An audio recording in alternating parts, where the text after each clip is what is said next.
Why do you think that Bitcoin is going to hit a new high before the end of the year? Well, if you look what's happened so far since Liberation Day, Bitcoin has been the best performing asset so far. And I think that when you have uncertainty, when you have exuberance in a market, people are looking for what is the asset that is going to be most sensitive. They want to express the view. Didn't gold do better than Bitcoin?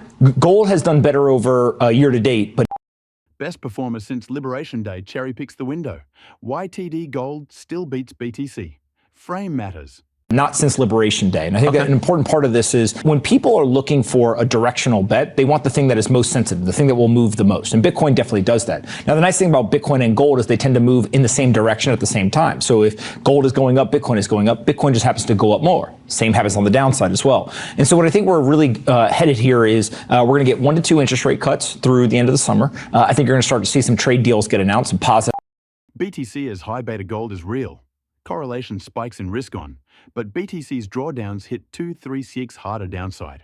News come out of DC. Investors are going to have amnesia. They're going to forget that they were worried a couple weeks ago. They're going to start to put capital back into these markets. And Bitcoin usually is kind of the fastest horse. It's the most sensitive to that capital being put back into the market. And I think it'll push us back over an all-time high.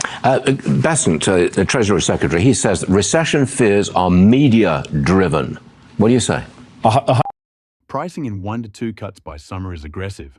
The dot plot and sticky core CPI say the Fed won't move that.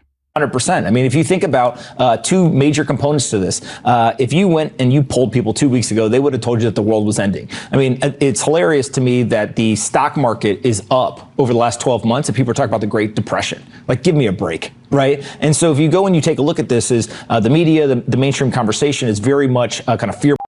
Fastest horse, only if ETF inflows return.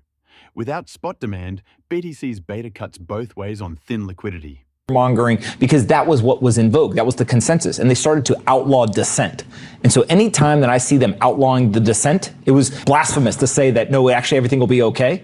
Then that usually tells you that the market is off sides. And if you can go ahead and be contrarian. Contrarian when dissent is silenced is a decent tell, but everyone bearish is itself a crowded trade now.